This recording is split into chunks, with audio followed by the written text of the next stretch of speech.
What's going on, you guys? Welcome back to the Unwanted Mind podcast. This is episode 13. Very excited, to get started. There's a lot of stuff that happened this weekend. And, you know, in the title, we have Doctor Strange huge box office opening weekend. For those who live under a rock, Doctor Strange released Thursday night, Friday, but technically Thursday night or Thursday. And it did exactly what people predicted. It did huge, as far as in sales, like numbers. And I'm gonna be clear right now. I haven't watched it. Today is Tuesday, May 10th. I'm watching it tonight. Sucks I'm watching it tonight because I didn't want to talk about it on the podcast. I guess I have to talk about it next podcast if if I remember and if that's still relevant, which you probably will.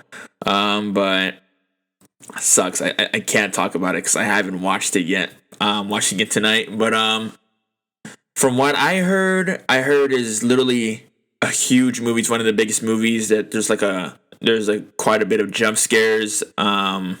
It's mostly a horror film, and dude, it's gonna be crazy, and I'm just so hyped and just fucking excited to go watch it tonight. And yeah, but it did big in the box office, and I'll be talking about that later on into the podcast. Second title, we have Kendrick Lamar's The Heart Part 5.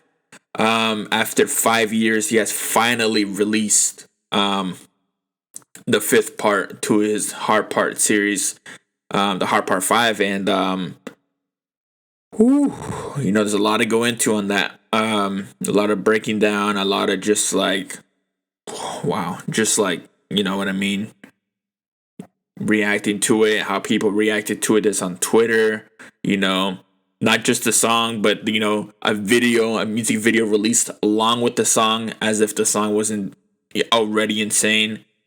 It's amazing. And then for our third title, we have Canelo'S big loss. Dude, this weekend was a huge fucking weekend. We had a lot of fights. We had a boxing fight. We had the UFC fight. But Justin Gatjhe and Charles Oliveria, which I'll be getting into later on. But yeah, Canelo's big loss, dude. I went to go see it just to support my boy, to think that he was gonna win, and wow, very disappointing. But at the end of the day, we have to understand that we're all human beings, and it happens to the best of us. You know what I mean? It's crazy, and I'll be getting to that later on. But dude, another podcast, another week. A week full of a bunch of shit happening. There's always shit to talk about, and that's why I love doing podcasts. Because there's always like major things that happen, each week, which is just as far as entertainment news, it's just amazing, and I love talking about this kind of stuff. And and if you're a average listener, I expect that you love hearing my takes on this kind of stuff, and just they're for the ride. So without further ado, let me get right into it. So for the first topic that we have for today, we have the Doctor Strange huge box office opening. I'm just gonna say this. This doesn't have to do with the box office, but it does have to do with the Doctor Strange Multiverse of Madness. A lot of people are spoiling this movie, dude, and it's actually like pissing me off. Like, it's actually fucking crazy how many people love to spoil shit. Like, before even the movie was even released, last week, I believe it was like Tuesday, I saw like a huge spoiler, and I just convinced myself that it's not real, because I really don't wanna know anything that's in the movie apart from seeing what I saw in the trailer. I just pray to God that it's not real. And if it is real, I'm still excited. But dude, Twitter is deadly. You know what I mean? Like, for that type of shit. Like, you just have to really just watch how you scroll, because I be free scrolling through Twitter and shit, and then I see some shit, I'm like, fuck, I wish I didn't see that. You know what I mean? Like, as far as with spoilers and shit, and and it just sucks because a lot of people, they're just so insecure and they hate themselves so much that they're willing to spoil a movie. They're willing to spoil a great time for someone. So, you know what I mean? It's insane. But apart from that, let's get into the domestic weekend box office opening. So so domestically, the Multiverse of Madness made $185 million in the weekend. That is insane domestically. And globally, Doctor Strange 2 has earned $450 million in just a weekend. Be very clear of that. In just a weekend, globally has made $450 million. Dude, this movie is insane, and this may be one of the biggest movies of all time. When I say this is gonna be biggest movie of the year as far as in sales, I'm gonna say no, just because Avatar 2 is coming out later this year. But yeah, Doctor Strange Multiverse of Madness is definitely up there as one of the biggest movies. Not of just like of this year, but like of all time, for like a Marvel movie or just a movie in general, dude. Because there's gonna be so many characters in this movie. That's what I've heard. Not spoiling it. I don't know for sure, but that's what I've heard from dedicated Marvel fans / like analysts and stuff. So no specific characters. I just know there's gonna be many characters. But let me read this little paragraph right here. So Doctor Strange in the Multiverse of Madness is off to a strong start, as it has not only won the domestic weekend box office with ticket sales of 185 million, but it also has secured the 11th best domestic opening of all time. So top 11 of all time. As far as in a weekend. Like a weekend, domestic weekend opening of all time. This is insane. Like, cause, dude, you have to take into account how many movies there is ever made in the world. There's literally probably millions of movies made, right? So the fact that this literally scored 11th best domestic opening of all time, like as far as any movies, not just fucking in Marvel, but any movie, dude, this is crazy. And you really have to take in account as this probably being Marvel's best movie. And I think Black Panther did more. I think Black Panther is Marvel's biggest movie, or around there. I think Infinity War might be bigger, or Endgame. But it's definitely up there. And dude, and Marvel has just been proving that it's literally just getting better throughout time. And it's crazy.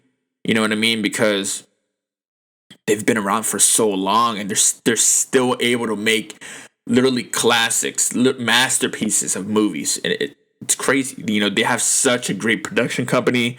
The people working there just love the environment. They love what they work, and that's how you get the best results, when the person that works for you loves doing what they do. They love working for you. They love the job that they're working in. That's how you get the best results. So you want to make sure that that these people are happy, they're healthy, they feel good, they're not stressed out and shit. Obviously, I know even if you love your work that much, you still get stressed out. I understand it. It's what comes with it, because you take it so serious that you just want it to be perfect, at least to your perspective, and and to the idea that's presented. But dude, it's just like that's how you get the best results, and Marvel has just been continuing to prove that. There's a reason why DC is not that big, because you have fucking directors. You have directors quitting. You have actors. Just doing crazy shit. Like the guy who played the Flash. He punched a woman. He did some crazy shit in like Hawaii and other places in Florida, whatever. Like there's shit going wrong there that DC has to like take notes on what Marvel's doing, because you never hear shit in Marvel. Like you don't hear breaking news. Chris Evans, Captain America, he fucking got drunk and he got a DUI. He almost ran over someone. Like, you don't hear shit like that from Marvel. You only hear shit like that in DC. I don't know. I don't know what they fucking do over there. I don't know their blueprint. I don't know if they have everyone on fucking crunch time. Like, oh, do this right now. And they got the people, employees stressed out and shit. They're like, oh my god, I got to do this. I got to do that. And like. I gotta do overtime. I can't have a break. You're like, I don't know what's going on, but that's what it seems like. That's what DC is not, up there as one of the best, franchises, or that's what Marvel's always been superior, because they've always had the upper head edge. They're always ahead. You know what I mean? So I really got on a rant right there, but dude, I mean, like, if you really break it down, what, like, I know people have, like comic, or like superhero fans, they have their preference on what's better. Marvel is better, DC's better, as far as the superheroes and stuff. But when you actually break down what's better overall, dude, it's by far Marvel, like, just by far. You know what I mean? There's so much shit that they've done, and it's insane. You know what I mean? Let me read along. As reported by Variety, Doctor Strange 2 managed to surpass all other COVID-era MCU films except for Spider-Man No Way Home, which kind of makes sense. No Way Home made $260 million opening, which obviously it's a Spider-Man movie. Everyone knows who Spider-Man is, right? Which was also the second biggest domestic opening of all time. Whoa. This means it outpassed Black Widow's $80 million theatrical and $60 million Disney Plus debut, Shang-Chi and the Legend of the Ten Rings, $75 million debut, and the Eternals $71 million debut. It also became 2022's biggest opening by dethroning the Batman's $134 million first weekend. Wow. Did not know that. It dethroned the Batman movie. That's crazy. Because for me, right now, the Batman is the best movie of this year. I do believe that Doctor Strange Multiverse of Madness can top that. Dude, even though the Batman movie is literally the greatest Batman movie of all time, I still think the Doctor Strange Multiverse of Madness can top that. And it's that insane. It's that insane of a movie that I can literally say that. Avatar 2, I can be like, no, the Batman's better than Avatar 2. I'm going to say this right now. Obviously, I haven't watched Avatar 2 yet because it has not released. But I'm going to say that right now. So when I record a podcast in December, after I watch that movie, mark my words, I'm going to be like, dude, the Batman's better than Avatar 2. It is. But I can't say that about Doctor Strange Multiverse of Madness. You know what I mean? I can't say the Batman is better than Doctor Strange Multiverse of Madness, even though I haven't even watched it yet. It's that big of a movie that I really do believe that it can top the Batman. It's that crazy. It's really that crazy. Internationally, Doctor Strange in the Multiverse of Madness earned another $265 million, bringing its global tally to $450 million. If the film is to cross the 1 billion mark globally, it will have to do so without China, Russia, or Ukraine, as the film will most likely not open there. Makes sense. The original Doctor Strange earned $85 million in its opening weekend in 2016. Yep. Because it was pretty much introducing who Doctor Strange was, so it would prepare us for like Infinity War, Endgame, those Avenger movies, And the sequel flew past that on Friday, alone with $90 million in ticket sales. Doctor Strange ended its theatrical run with $232 million domestically and $677 million globally. So this is for the first Doctor Strange. So for Doctor Strange 2, it cost $200 million to produce, and premium formats have played a big part in recouping the production and marketing costs, with $33 million from IMAX alone. Wow. I'm watching this in IMAX, by the way. Not a flex, just saying. 36% of Doctor Strange 2 overall ticket sales came from these premium formats. Wow. And and that's what I've heard. If you're gonna watch a big movie like this, you have to watch it in the biggest, theater, or the biggest, biggest room. So it's an IMAX, and and it's different from where you go. It's an IMAX in some places, it's XD in some places. I think other places it's called something else. I think it's like Laser X or some shit, something like that. But it's the biggest screen in the movie theater, and when you're watching movies like this, you want to see the entirety of the film, right? Like you don't want to watch it on the standard, room, because then it cuts off a lot of what you see in the movie. And when you watch it in IMAX, you see more of the movie. I heard that this movie was preferably, or not even preferably, but it was made to watch it in 3D, specifically IMAX 3D, which is pretty pricey. You know what I mean? Unless you watch it on a Tuesday, like I am, it's cheaper. But too bad they didn't have any late times, because I can only go late, and they only had early times, which was like 1 o'clock to watch in IMAX 3D. Then I was like, I might do that, but then like I was thinking of you guys, you know what I mean? I'm like, but I can't record a podcast, because I record a podcast around that time, so I'm like, I'll watch it in IMAX, but that's what I've heard.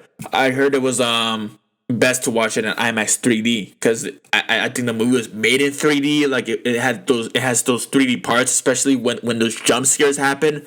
You want to watch it in 3D so you see the full effect with the 3D. Like imagine like playing Five Nights at Freddy's with 3D glasses on. Like you just see the jump scares like right at you. It sounds insane, which I do believe it is. But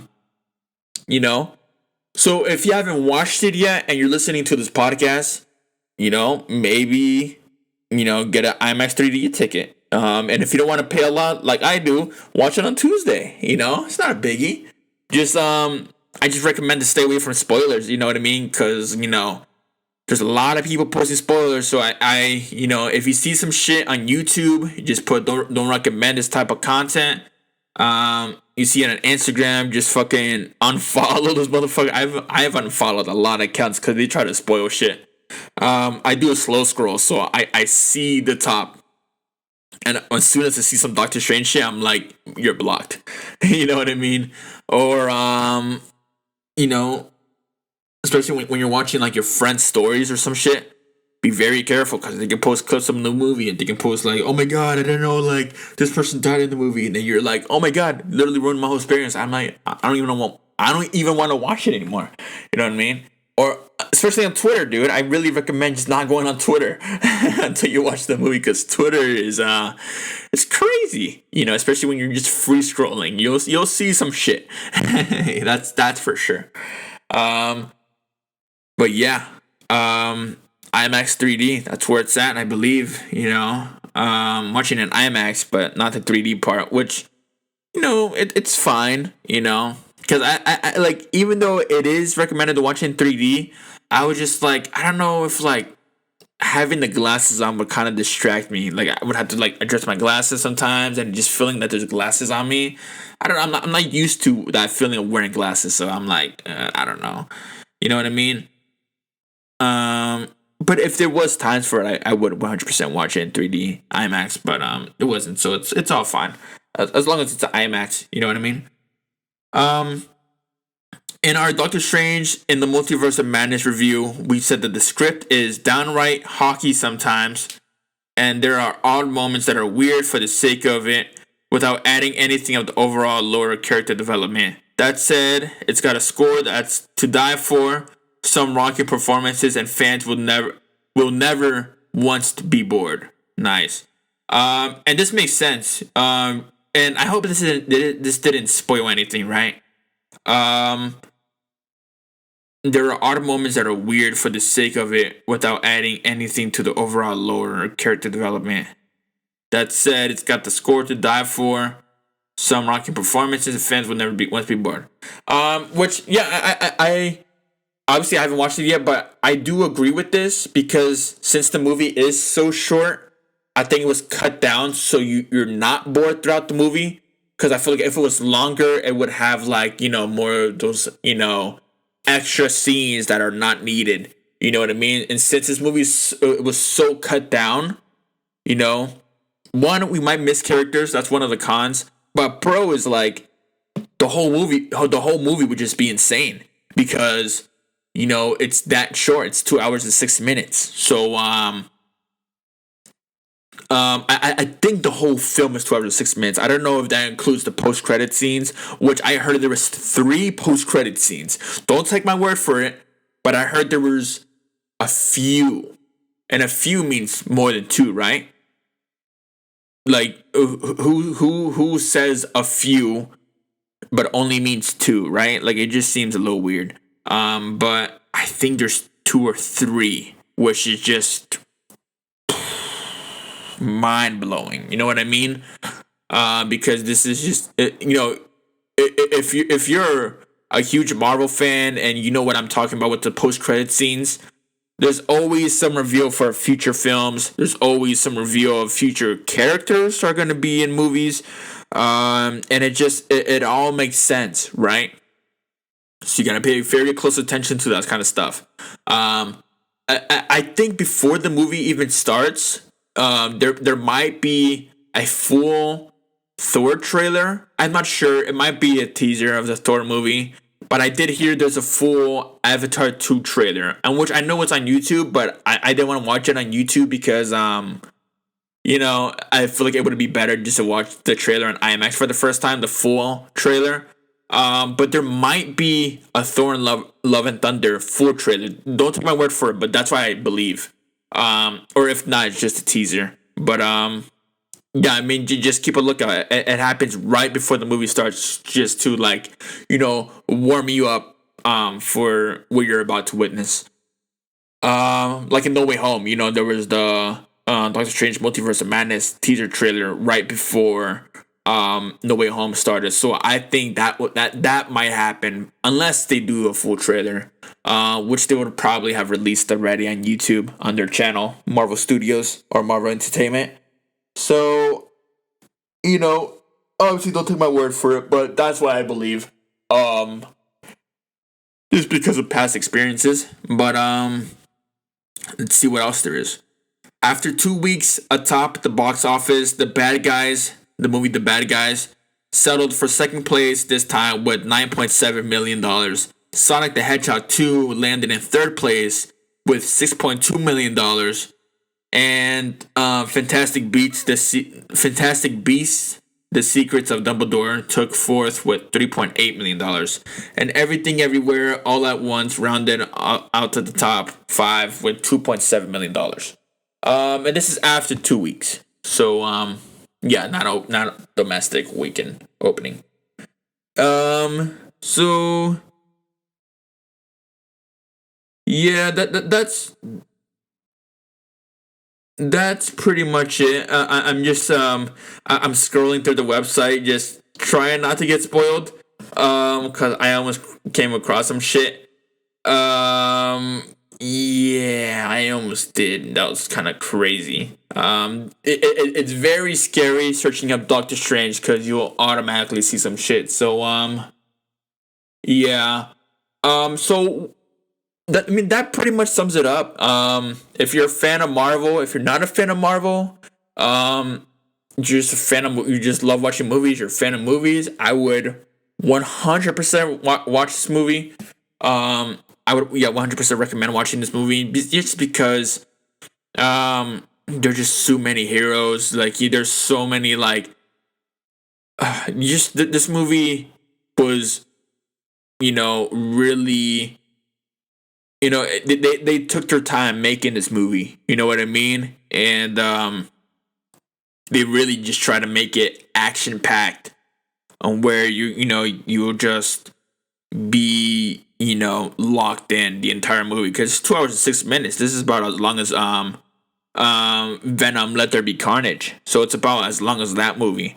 That came out, I believe, early this year. I'm not sure. I think it was last year, late last year. But it's just an action-packed movie. That's why it's so short. You just like you'll 100% have a good time if you watch this movie. So yeah, you guys should really watch that. Let's get on to the next topic. So for the next topic, we have The Heart Part 5. Crazy, dude. Kendrick Lamar is back. He is coming back this Friday, technically Thursday night when the album drops. It is to be said that this is a double album. I know people said that about last time he dropped an album, which was 5 years ago, about Damn, because he had the blue and red background. People were like, oh my god, he's gonna release a double album. This is kind of more expected to be his double album.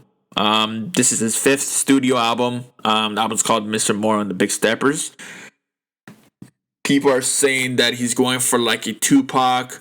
You know how Tupac has the double-sided album and Biggie. He said he's going for that.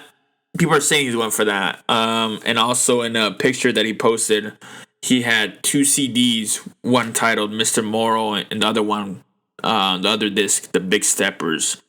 So this could very much be a double album. Yeah, obviously it's a stretch. It's a big reach, because the 2 discs could mean entirely different stuff. But I think it's a fair reach. Like it is a reach, but it's a fair reach just because, it just makes sense. Why would he be holding 2 discs? You know what I mean?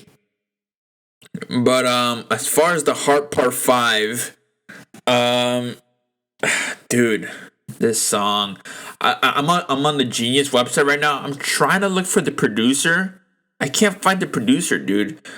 And it's insane because that beat, dude, it's, oh my god, it was just like, I feel like I was in like, it sounded like detective-y, you know what I mean? Like I guess it would be a soundtrack song in like a detective movie, or like in some like Italian mobster, like, mob ties, mafia movie, like some shit like that. It just feels like that. I feel like I was like watching Scarface. I feel like that song, that beat itself could be in Scarface or some shit.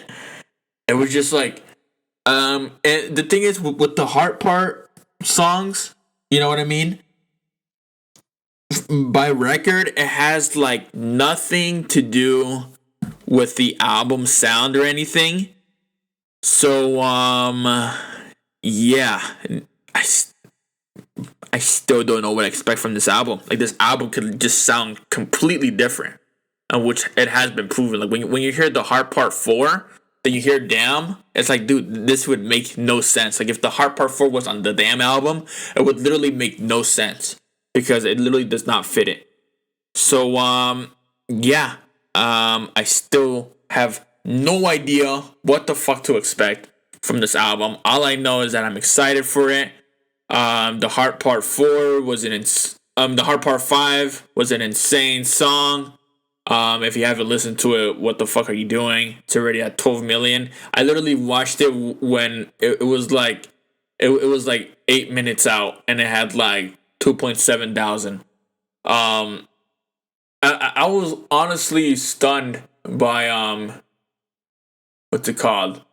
But how many views it had? Like, it only had like, no, actually it had a 1.9 thousand in like 7 minutes. And I was just like stunned, because I'm like, dude, this is Kendrick Lamar. How is it not bigger?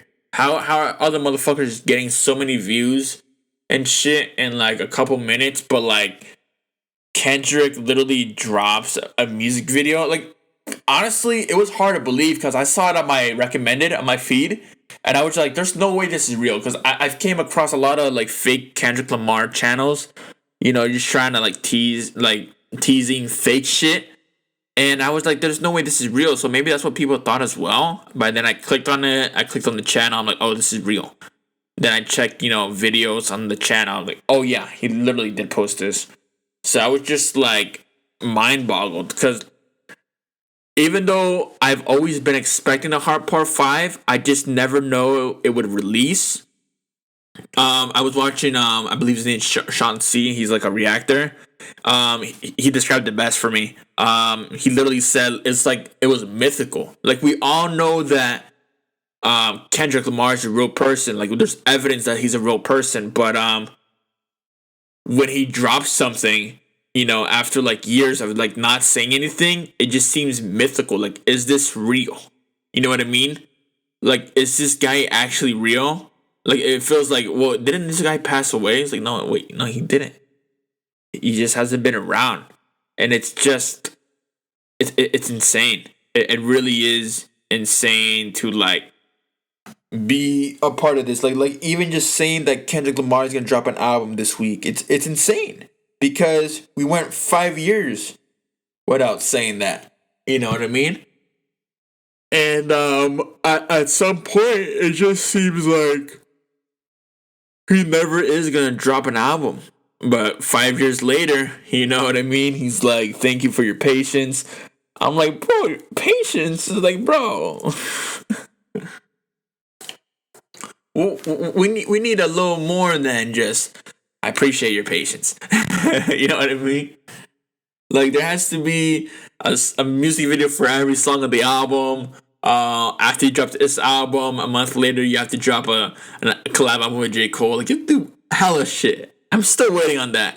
I'm just gonna say right now because I do want to talk about Hard Part 5, but he has not yet released as right now. Like maybe when I'm done with this podcast, he may have released it already, but he has not released the track list or features. I think last time he dropped an album, damn, he like released like the track list and like the features. Like I don't know if it was the day of the album released or excuse me, or the day before, but it has to happen sometime, right? And I'm really hoping that J. Cole's at least on one of the songs, like a feature, not him like making the fucking beat, like an actual feature from him. I do hope that at least one of the members from Griselda's on this. Just to hear Kendrick with one of the members of Griselda would be insane. An Eminem feature would always be dope, or a Lil Wayne feature. People that I expect to be on this album, I literally don't know. Maybe Anna Wise, because he has worked with her in recent times. Dude, I know this is very cliche, but a Drake feature would be insane. You know what I mean? Like a Drake and Kendrick. Maybe Big Sean, because Big Sean did talk about on Deep Reverence. He did talk about him being calling Kendrick and just saying that they hashed the thing out. So hopefully Big Sean's on this shit. This would be dope. Just hearing Kendrick and Big Sean going back to back or some shit. Baby Keem's probably most likely on this album, which I really don't hope. You know what I mean? Like, because Baby Keem's dope and all, but like, this is a Kendrick Lamar album. You know what I mean? Like, Baby Keem, like, you know what I mean? It just like, bro, I feel like he needs more experience. He needs more time. I get their cousins and shit, but like, bro, you gotta give him more time, because Baby Keem isn't really like popping off right now. You know what I mean? But yeah, it's very hard to tell with Kendrick, because Kendrick, last time he dropped an album, Kendrick had fucking U2. Like, who would have ever expected U2 to be on the album? Rihanna. Like, who would have expected Rihanna to be on the album? It's just, there's so many insane artists that Kendrick could collab with. And it's very hard to tell. Excuse me. It's very hard to tell, because we don't know which direction he's gonna go. We don't know. We basically don't know shit. So other than like the name of the album and when he's gonna release the album, Kanye in the album would be dope. Kanye West feature would be dope. Andre 3000 feature, and that would be outstanding. a Pusha T feature or a Clips feature would be dope. Yeah, I mean, there's so many ways that this could go, and I'm in it for the ride. You know what I mean? Because no matter what it is, it's gonna be dope. Hopefully, he doesn't pull like a J. Cole, no features on us, because that would suck. That would. Even though it is a Kendrick Lamar album, having no features on your album, it would be insane. It literally would be insane. Because we waited 5 years and you have no one on your album. It's crazy. But I know either way it's gonna be good. But obviously it would be dope. So let's get right into the hard part 5. Because I kind of got on a rant right there. So I'm reading off the Gene's website right now. So the Heart Part 5, for those who don't know, is the 5th installment in Kendrick Lamar's The Heart series. It serves as a promotional single for Mr. Moral and the Big Steppers, Lamar's 5th studio album, and compromises his first solo release since April 2017's Damn. The track's existence was first teased on April 19, 2022, when Lamar's website was updated with a page entitled The Heart. On May 7, 2022, the song was accidentally teased by Spotify through an update description for their "This is Kendrick Lamar's playlist," but it was removed shortly thereafter. On May 8th, 2022 at 5 p.m. Los Angeles time, the song was officially released alongside the music video. The visuals see Kendrick performing in front of a red wall before making several transformations into other famous black figures using deepfake technology. And in order of appearance, there are O.J. Simpson, Kanye West, Juicy Smollett, Will Smith, Kobe Bryant, and Nipsey Hussle. So these are all. So this was in the music video. So for those who haven't watched the music video, again, what are you doing? Second, like in like the middle of the video, he was like deep fake to look like O.J. Simpson, Kanye West, Juicy Smollett, Will Smith, Kobe Bryant, and Nipsey Hussle. And the reason being was just like the way, like when he started like transforming into them, he started rapping like from their perspective, which was insanely cool. And for those who don't know, like the song cover, like the fives on the cover, like the hands on the cover, they're all the people that he represented or transformed into in the song. Like it's all them doing the five. Like on the right side, you can see the glove, which the O.J. Simpson glove. The other one, there's one below that you can see like a Band-Aid. That's Kobe Bryant's when he had like, he had injured his finger or some shit. And the other ones, they look like normal hands, but they're all, they're all connected with these people that Kendrick Lamar has transformed or referenced in the song. Or not referenced in the song, but he transformed into rapping from their perspective. You know what I mean? And that was insane. That was really cool of him. Shit was trending everywhere, Twitter and shit. There's so many pictures of him just like, just looking insane. You know what I mean? They all look crazy, and dude, that it was just it's such an amazing genius move to do, cause like he was rapping from their perspective. Like when he was rapping, let's start with O.J. Simpson. He was rapping like I have to pull the lyrics up real quick. Sorry about this, but he was saying, I do this for my culture to let y'all know what a brother looked like in a bulletproof Rover. You know what I mean? And for those who don't know, O.J. Simpson, he had pulled up like in a Bronco or some shit. He was like in a what's it called? Like he was in a getaway, like driving away from police in a Bronco. So I guess that's kind of a reference to it. And other bars he was saying. Then he said Friends Bipolar grab you by your pockets, no option if you froze up, always played the offense.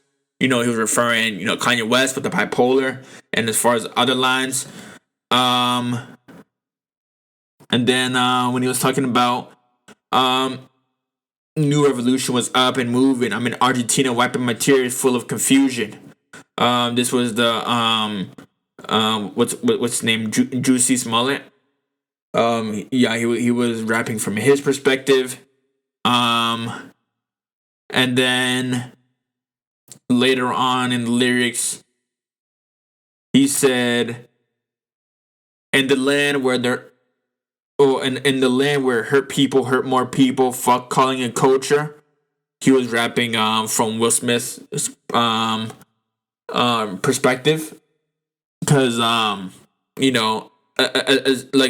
do believe this as well, but from Kendrick Lamar's understanding, this is what I understand from it, but from his understanding, he believes that Will Smith is he's a hurt person. So the reason, so the fact of him going up to Chris Rock and slapping him in the face, he was hurt. Will Smith was feeling hurt that Chris Rock made fun of his wife, so he went up there and hurt Chris Rock. You know what I mean? So so he believes that Will Smith is a hurt person. I just love this hook, and for those who don't know, the chorus, it's a Marvin Gaye sample, and I believe Marvin Gaye is singing it as well. It's amazing. I want it, I want, but I want you to want me too. I want the hood to want me back. I want the hood. Take the drums out. I love the chorus. I love everything about the song, honestly. So yeah, there's a lot of scenes where Kendrick Lamar is rapping from his perspective. You know what I mean? But who else? Who else did he transform? Okay, so he also transformed into Kobe in certain parts when he was talking about schools and shit. He was rapping about what was he rapping? Them same views made school changes curriculums. Sorry if I said that wrong. But didn't change me staring down the barrel of that gun. Should I feel resentful? I didn't see my full potential. Should I regret about the good that I was into? So he was rapping from Kobe's perspective. And then when he said, then later on in the song, he said, to my brother, to my kids, I'm in heaven. To my mother, to my sis, I'm in heaven. To my father, to my wife, I am serious, this is heaven. To my friends, make sure you're counting the blessings. He was rapping from Nipsey Hussle's perspective. And then later on, he also talks about, Nipsey Hussle's perspective again.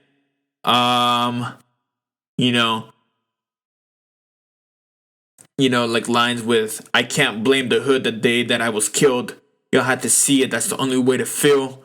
And though my physical ones reap the benefits, the energy that carry on is amidst it. Still, I want you. Amazing. Just an amazing song overall. Just there's so much that went along with these lyrics, and I can go on for days breaking this down. But then this podcast would probably be fucking 5 hours long, so I'm not gonna do that. But yeah, I mean, you really don't have to do that much research to just find out what Kendrick's really saying, and just reading his lyrics, you can really, it's pretty clear what he's saying. It's amazing. It's really genuinely amazing. I just love Kendrick for, all that he does. And even though, there was a period where I was kind of hating on Kendrick, not really hating necessarily, but maybe hating isn't the best word, but just frustrated, because I'm people are saying that Kendrick's the best rapper and shit, but he's not consistent, and that's what pissed me off about him the most. I love Kendrick and shit, and I understand that, he wants to be an amazing artist, but Drake releases a classic album every year, and this is why I say that. I'm dude, Kendrick, Drake releases an album every year. How do you feel how do people feel that Drake is not better than Kendrick Lamar? I'm like, dude, it just doesn't make sense. Because, Kendrick drops every, like, 5 years. Drake drops, like, 5 albums, or, like, 7, 8 albums in, like, the span of Kendrick Lamar dropping 1 album. You know what I mean? And everything Drake drops is a classic. His features are classics. Everything he does is classic. That's what I'm saying. Overall, we're talking about overall, Drake is better. And I think even in lyrics, Drake is better. But I don't know why I'm getting into that right now.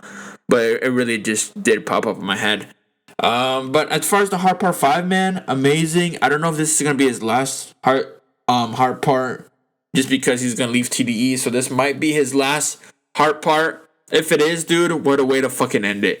You know, the way to end the series. Just has been amazing.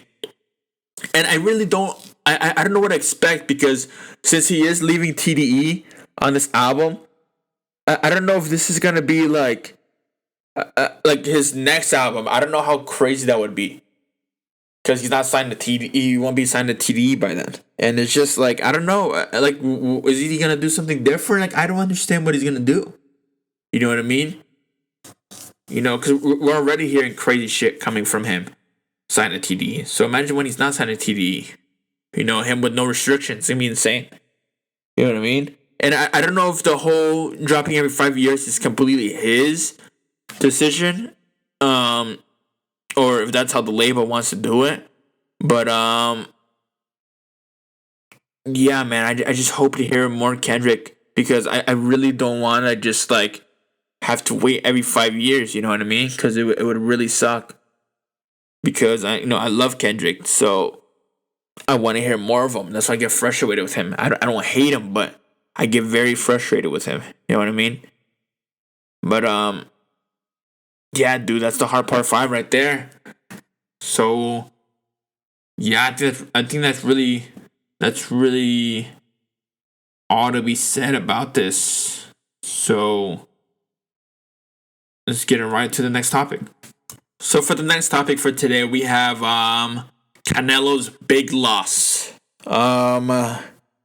Yeah, he definitely lost big time. I mean, for a person that has he has 53 wins, and 1 loss, and that's to Mayweather.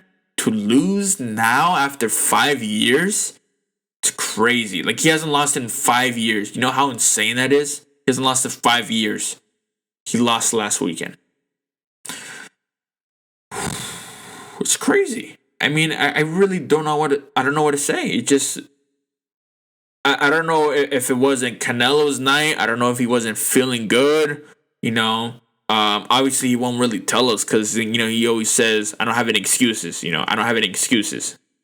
I don't know if he wasn't feeling right, or maybe Dimitry Bivol was just that better of a boxer. And a lot of people got pissed off when I tweeted this. But I'm just gonna say once again, I think Dimitry Bivol is the best boxer in that weight class right now. And why do I say that? Not because I'm a dick rider, not because I'm a bandwagon fan, but because Canelo Alvarez was seen as the best boxer in his weight class. So the reason why I say Dimitry Bivol is the best boxer in his weight class is because he defeated the best boxer in his weight class. You know what I mean? So that shifts the perspective. So I'm like, oh, now Dimitry Bivol is the best boxer in his weight class as right now. If we're talking about overall, obviously Canelo's better. But if we're talking about right now, it's Dimitry. And that's not even a question. I don't know why people like to argue this shit. Dude, Dimitry did not get lucky. If you saw him during the rounds, dude, he kept the same energy throughout the entire fight. He was focused, was fully locked in. He was calm. He wasn't fucking getting, hyped, or he wasn't getting frustrated or excited. I'm like, oh, dude, or nervous or whatever. Like, oh my God, I'm fighting Canelo. He wasn't nervous at all. He was just fully locked in. He knew what he had to do, and he fucking did it. The person who didn't get frustrated, and it was very clear, was Canelo. Canelo he did some crazy shit. You saw he was getting red. You saw that he was he just didn't know what to do in certain parts. He at one part, I think it was round 8 or some shit, round 10 or some shit around there. He fucking picked up Dimitri. It looks like he was gonna throw him out the ring. There was a lot of memes created from that, like when your drunk friend, can't walk and you have to pick him up. There was so many shit that was made it that. Like, dude, the thing is, Canelo knows better, but he was just so frustrated, and this is what people have to understand. You know what I mean? But the thing is, Dimitri, you can say whatever you want about Canelo, right? But the thing is, with Dimitri, we cannot. We just, there shouldn't be a disagreement, right? We just cannot deny that Dimitry Bivol is an outstanding boxer. Dude, and I'm going to say this right now, dude. Before this fight, I had no fucking idea who this guy was. And I'm pretty sure that's how it was with most fans. They were like, oh, it's another Canelo fight. You know what I mean? I literally had no idea. Oh, now he's on the map. Why is he on the map? Because he defeated a person that only lost once professionally. You know how crazy that is? He has had 53 fights.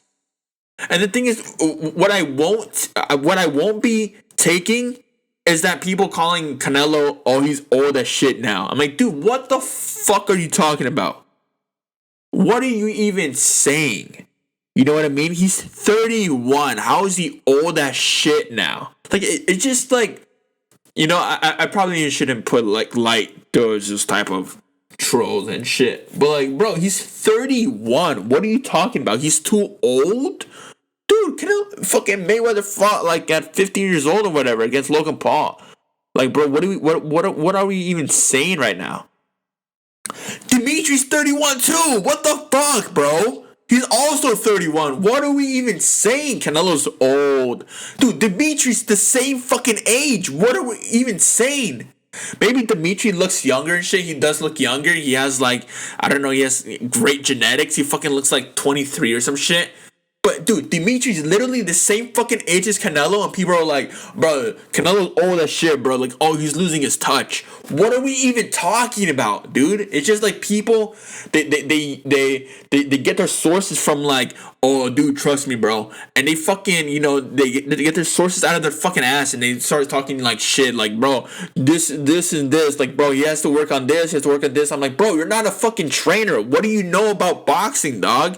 You just come here to fucking eat a bunch of shit and fucking watch the fight. That's all you do, bro. What are you even saying, bro? You know what I mean? But yeah, the thing that we cannot deny about Dimitri, bro, is that he's a masterful, powerful attacker, dude. Like, we saw him getting clean shots at Canelo, at his face, and there was parts where like Canelo was like, he was being cocky. He was like, yeah, bring it on, bring more. I want more punches.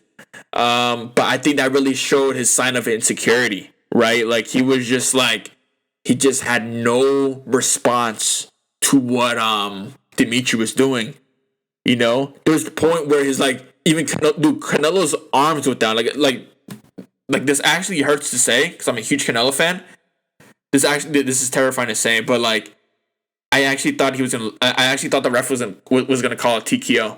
I really thought the ref was gonna call it, and I know Canelo would have gotten pissed. But I really thought the ref was gonna call it a TKO. I really do believe that, because there was a point where, there's so many points where he was on the ropes, but this particular moment when he was on the ropes, literally his arms were down and Dimitri was just going at his fucking face. And Canelo was dodging some punches. He's a good dodger, Canelo. But in this particular moment, he was actually getting good shots at his face and his body. Yeah. I really believe. I was literally, like, when I was watching that, I was like, oh my god! I literally went like that. Like, dude, I was just like, there's no way that the ref is gonna call it. Like, dude, I was like so scared, and then like, somehow, I think Canelo, like, he went for the hug, so the ref would like back him out. But yeah, it was a very hard fight to watch. You know what I mean? I was very disappointed, but dude, It was a great fight from Dimitry though, and that's what I really enjoyed. That's what really paid off. Yeah, dude. The fact that Canelo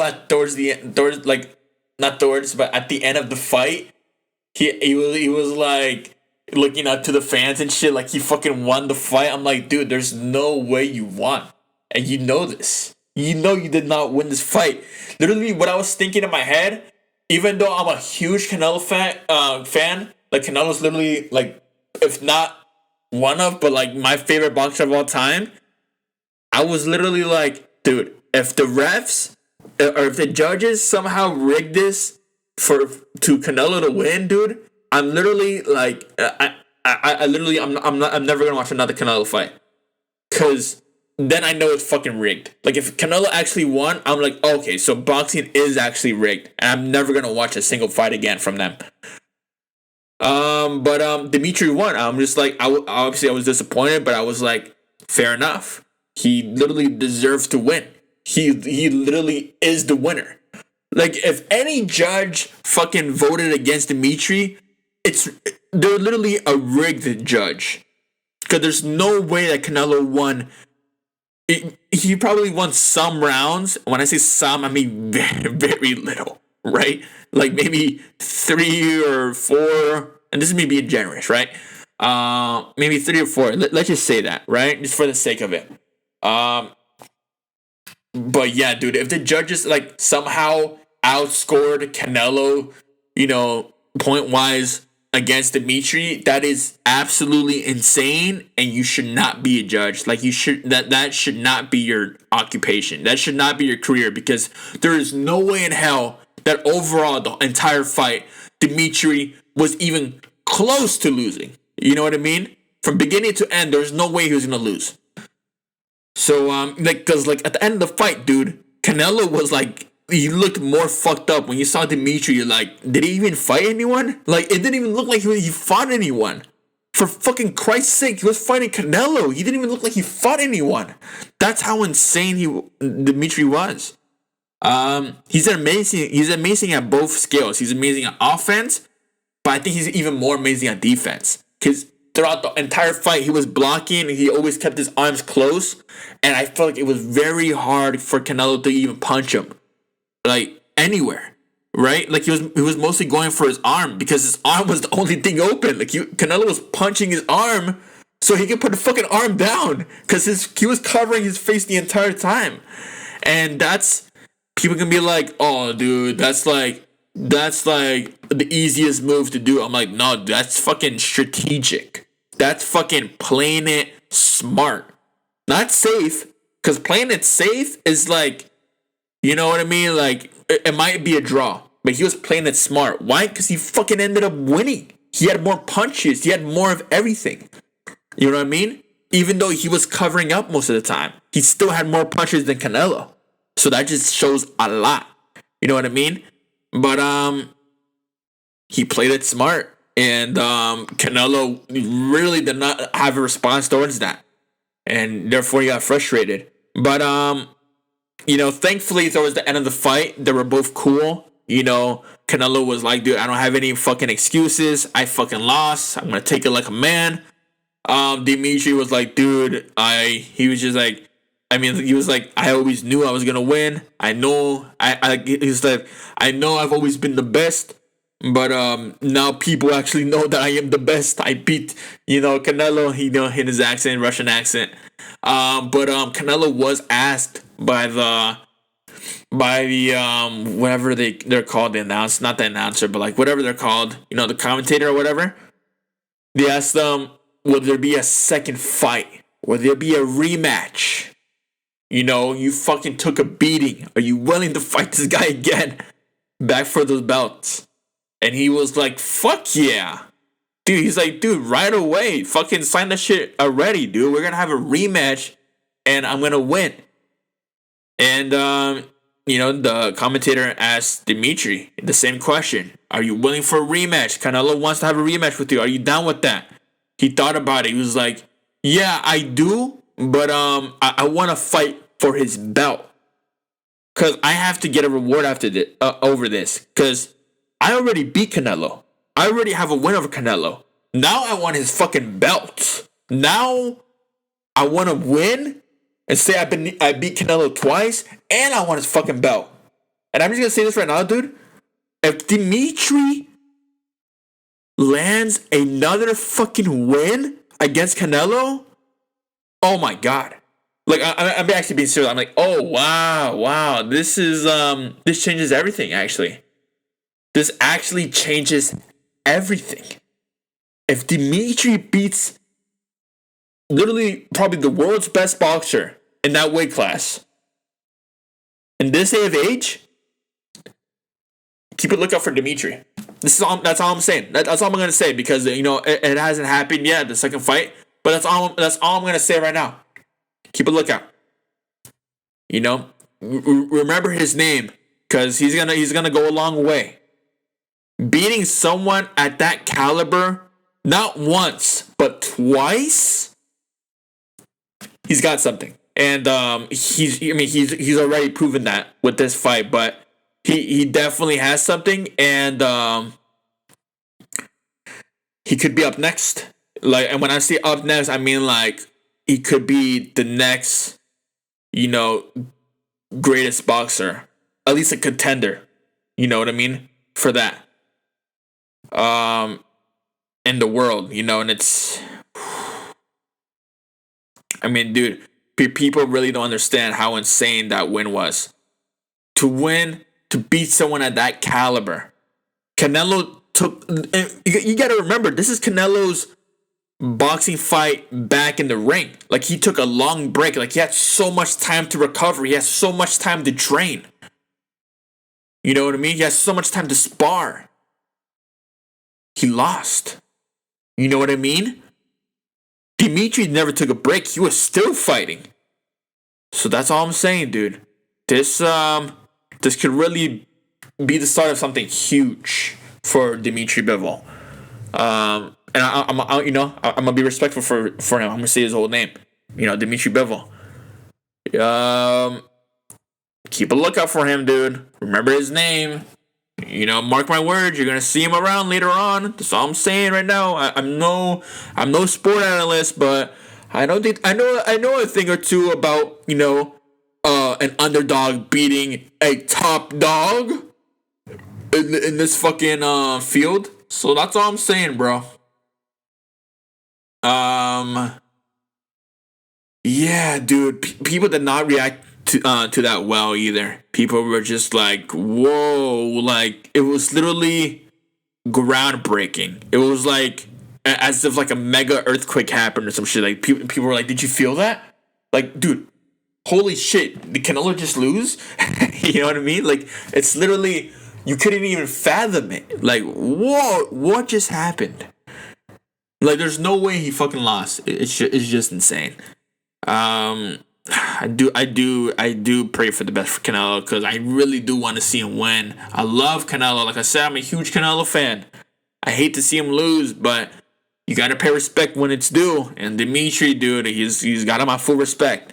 And yeah, I'm gonna keep it real though. I was hating on Dimitri before the fight. I was like, dude, the skinny motherfucker is gonna beat Canelo. I'm like, dude, you're crazy.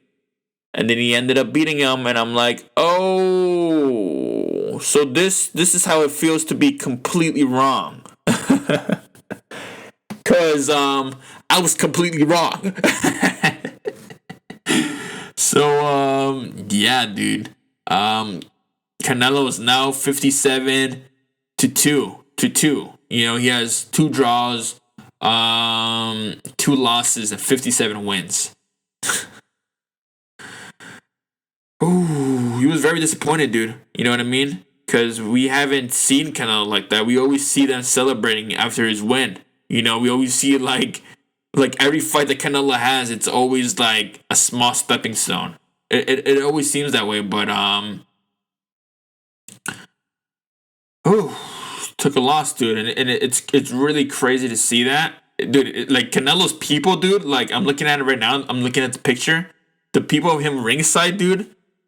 Oh my god! Like I don't think I've ever seen them like that. Like, they're all disappointed. Like, no one's talking to each other. They're all just looking down, being like, what in the actual fuck just happened? You know, because you have to understand, dude. When you win so much, um, you just always expect that you're gonna win, and you always expect I'm being like serious. I think what was going on in these people's heads were like, dude, like before the fight, they were like, dude, right after you win, we're gonna celebrate. We're gonna be drinking, bro. It's gonna be a time of our lives. We have so much fun. You know what I mean? And then this shit happens, and they're like, oh, I'm gonna go in my hotel room and fucking just bawl my eyes out. Just fucking just cry, be depressed, dude. Like, but as tough as Canelo is, dude, I think like literally the next day he was literally like, let's train more, like find the parts where I fucked up and let's fix that because this should not be happening to me. Because Canelo takes that shit. He takes this shit that serious. You know what I mean? So dude, it's just like I hate the bandwagons. You know, like after a few rounds, people were like, "Oh, Dimitri's gonna beat him." It's like, dude, when you have someone, when you say this guy's gonna win before the fight, that's your response forever, dude. Like that's your locked in response. You can't be like, oh, I got Dimitri winning now. Like, dude, no. You said Canelo was gonna win. How the fuck are you gonna change your response mid fight and be like, oh, I think Dimitri's gonna win? Have your response locked in. Like, dude, I bet you if some motherfucker betted on a website or some shit, they put this guy, there's literally no shit you can say now. You're like, oh, I have Dimitri winning. Like, nope. You got money on Canelo. Even though you think Dimitri's gonna win, you got money in Canelo though. So it's over. You already have Canelo winning. You know what I mean? So you can't have that shit. It's crazy because the place where I went to watch it, if you follow my Snapchat is FrankieMac21. I post exclusive content on there, places where I'm going, all that shit, all that jazz. If you saw where I went, it was packed out. Like everyone was a Canelo fan. Like when Dimitri, literally no one said anything. Then when Canelo, showed up and like his introduction shit, everyone was yelling. Then somehow when Dimitri won towards the end, some people were like yelling, being like, "Yeah, Dimitri won." I'm like, dude, where was that energy in the beginning though? No one was like, "Yeah, Dimitri." No one said a fucking peep. When Canelo showed up, people were like, "Woo, Canelo's gonna win! Woo, Canelo!" And then when Canelo loses and Dimitri wins, people are like, "Yeah, dude, I had Dimitri winning. Let's go, baby." I'm like, where was that energy though? Dude, I knew it was these fucking bandwagons being like, dude, I always said Dimitri was gonna win. I'm like, bro, no, you didn't. You literally cheered Canelo because you saw his fucking introduction and shit. Like, what are we even talking about here? I just hate these bandwagons, dude. I really hate them. And the thing is, the difference is like, if you want to wear some other team's like merch or whatever, that's fine. Like when Drake does it, it's cool because Drake is a fucking multi-millionaire, dude. He has the access to hang around these players. You know what I mean? He has access to go to these places, to fly there and shit. He can do that shit. You know what I mean? Because he's even said who his favorite teams are. He said, my favorite teams are the Warriors and the Raptors. You know what I mean? But when I go out to these places that are not those teams, I still rock their shit and still look fly as fuck. You know, that's completely different. But the motherfuckers would be like, dude, I had this team when I'm like, no, you didn't. What are you talking about? You did not have these people winning, bro. But yeah, dude, this was definitely an insane round, and Bivol just, dude, he did amazing, and you just gotta give credit when it's due, man. Like, no, I don't care how much of a fan of you are of Canelo, dude. You have to admit that Dimitry Bivol, dude, he was just that much better. And that really is what I need to say about that. So yeah, let's get on to the next topic. So for the next topic for today, I'm gonna make these a little more quick because these are not in the title. They're just kind of side side topics and shit. We have since we're talking about fighting, let's talk about the big UFC fight that happened. We have I know there was more fights, but I'm just gonna talk about the main one, the main event. We have Charles Oliveria versus Justin Gaethje. And I'm gonna say this right now before anyone was like, I know who you had. I'm just gonna say this right now, dude. I had Charles Oliveria winning, 100%, 100%. And I know motherfuckers will be like, no, you didn't. You had Justin Gaethje. No, I didn't. So for those who don't know, Charles Oliveria, he submitted Justin Gaethje to become top contender at lightweight. By submitted, he choked him out, and that's not easy to get out of. So Justin Gaethje tapped out. Hopefully there is a rematch because this is an amazing fight. Or was an amazing fight, but yeah, Justin Gaethje is an amazing fighter. So I'm reading off the CBS MMA section. Charles Oliveria may not be the UFC lightweight champion, but there's no doubting who is the best lightweight on planet. Oliveria defeated Justin Gaethje in a violent sugar rush at UFC 274 on Saturday night.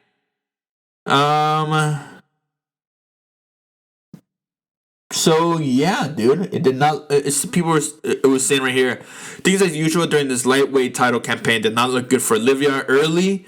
Gaethje dropped Oliveria for 2 occasions in the opening round. First with the right uppercut, and then with the left hook. The highlight was mindful to not engage on the ground with Oliveria and welcomed him to his feet. Gaethje's unwillingness to commit to ground and pound led to his eventual demise. Oliveria found his footing and responded with relentless pressure, combination boxing knees, flying knees, and a jumping front kick. Du Bronx found the home, a right hand that seated Gaethje. Oliveria immediately spun his web on the ground, transitioning from a rear naked choke to armbar to triangle armbar before sinking in a rear near choke that forced Gaethje to tap. And it was insane. Like, just seeing, Gaethje just, like, rolling around on the ground just in pure, anguish, just pure pain, and then him walking, then, Gaethje, like, walking around being like, fuck, like, I lost. He was so pissed off, even though, like, he just got him choking out. He was like, fuck, I lost. Yeah, it was just a little funny. You just seeing him like, fuck, I lost. Fuck. UFC President Dana White was noticeably absent from the octagon from his traditional role of strapping the UFC title around the winner's waist. Oliveria, who was the defending UFC lightweight champion at the start of the week, was stripped off his belt after missing weight by half a pound. Dude! He was defending UFC lightweight champion start of the week, was stripped off his belt after missing weight by half. Dude, these rules are just insane. He was stripped off his belt because he missed half a pound? What even is this, dude? Like, it's literally insane. Like, if you're not the exact weight, you'll literally get your belt stripped. And it's the most absurd shit ever. It really is.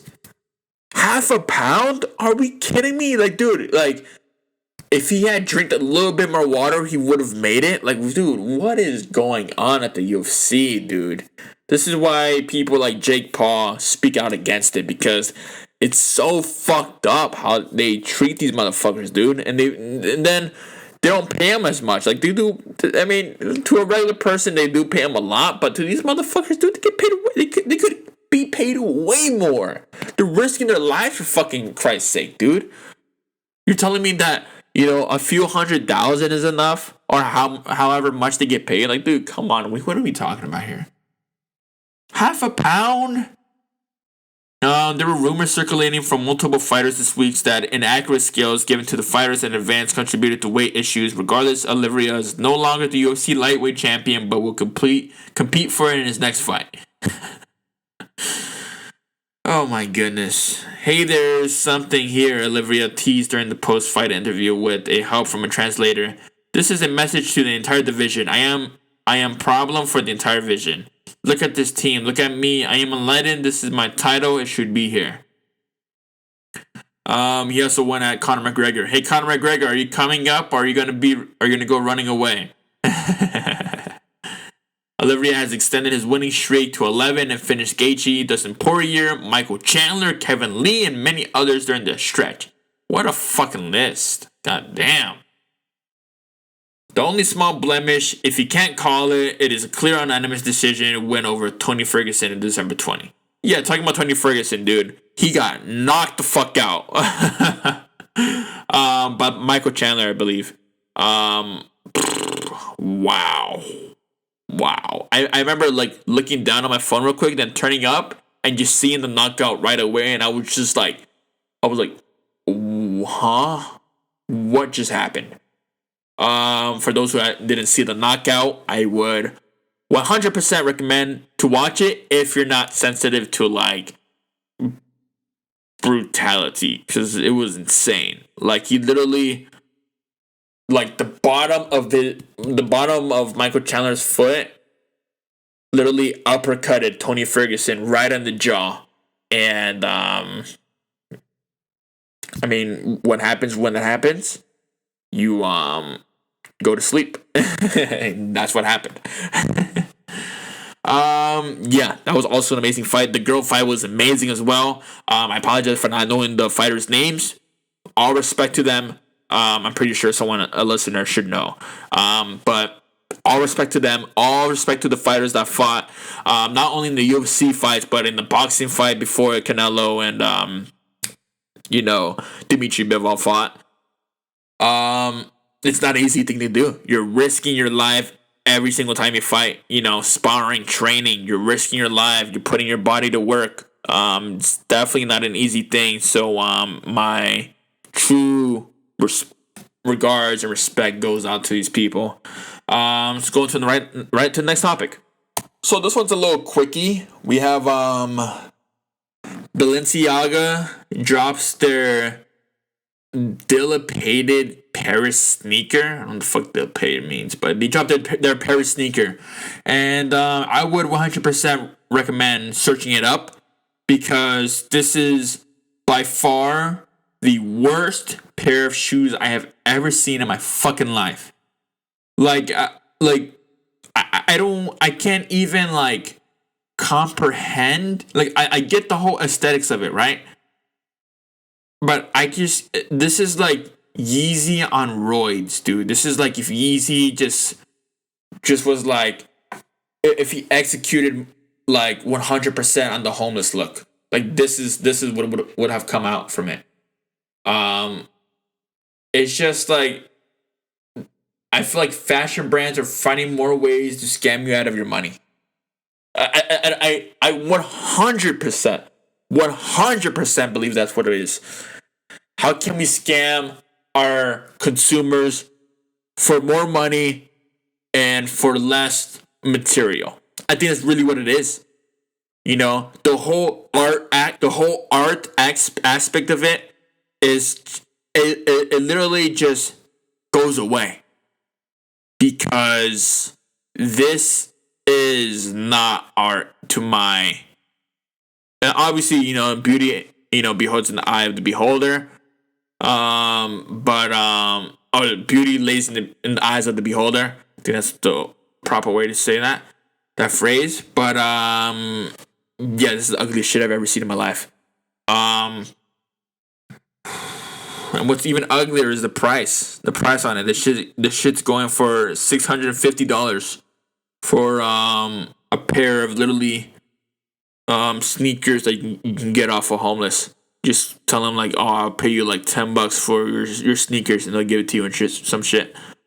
And that's not like a joke or anything. Like, that's literally what it is. It's insane. I could see some models rocking this on a runway, but buying this shit, what are we even talking about? Like, I'm being serious. Like, do people just have that much money laying around that they'll be like, yeah, I can buy this pair of sneakers? I just like, uh, bro, $650 on this shit? Oh my god!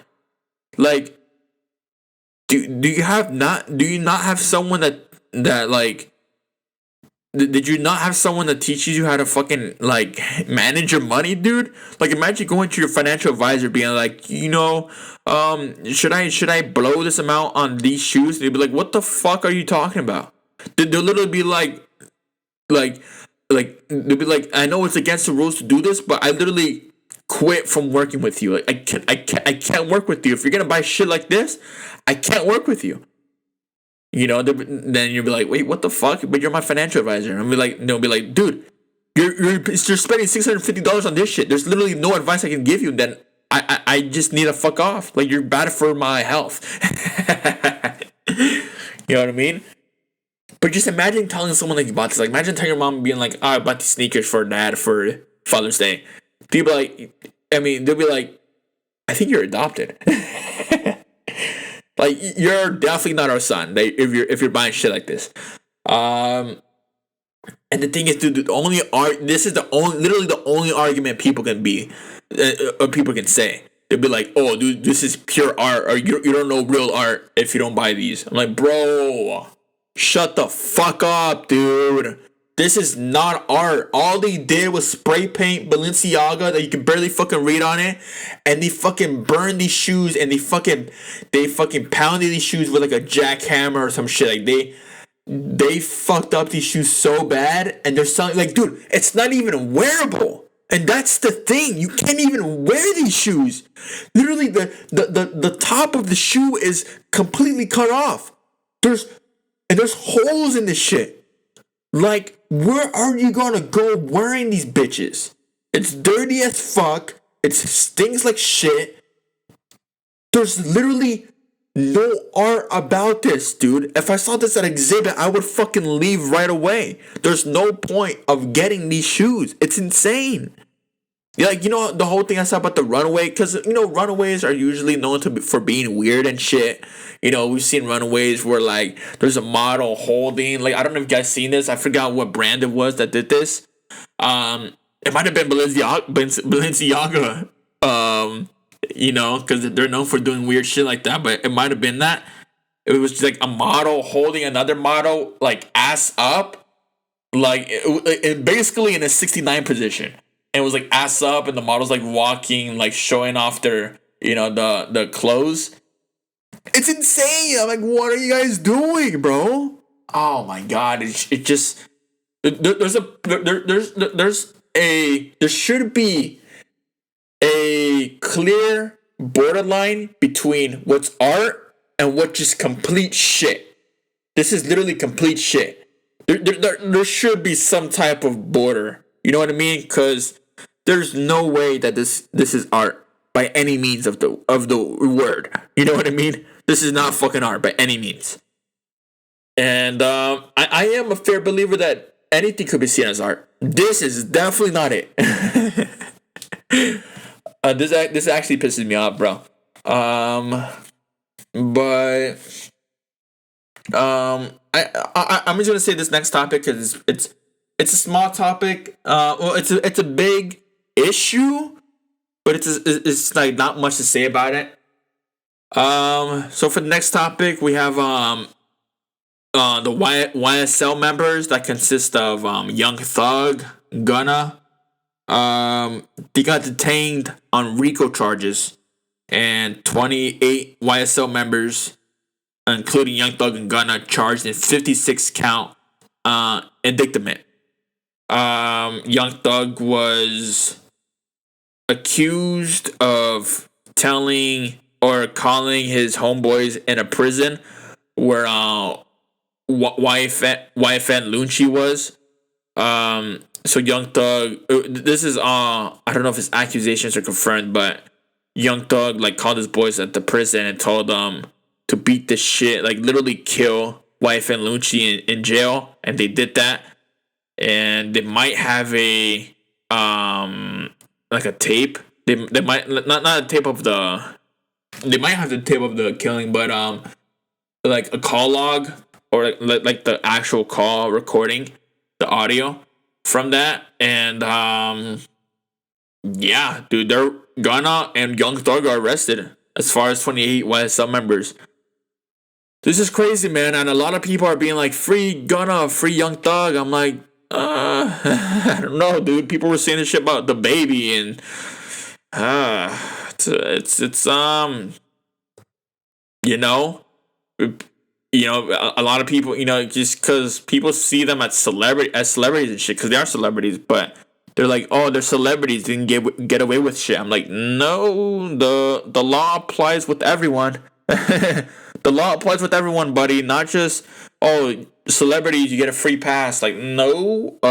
If you're gonna tell someone to kill somebody, if you have RICO charges, they have 56 counts. Yeah, there's an issue there. There's an issue there. There was media sources saying that like the lawyers of the other side, or like the judge or whatever, they were using the rappers, lyrics against them, which was kind of sad, which can do a lot of harm.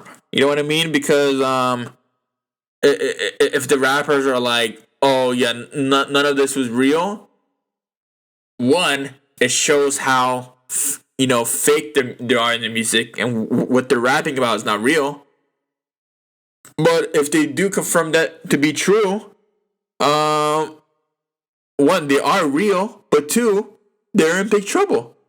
Because if you hear their lyrics, all they talk about is like guns and shit and all that shit. So now it's being used against them.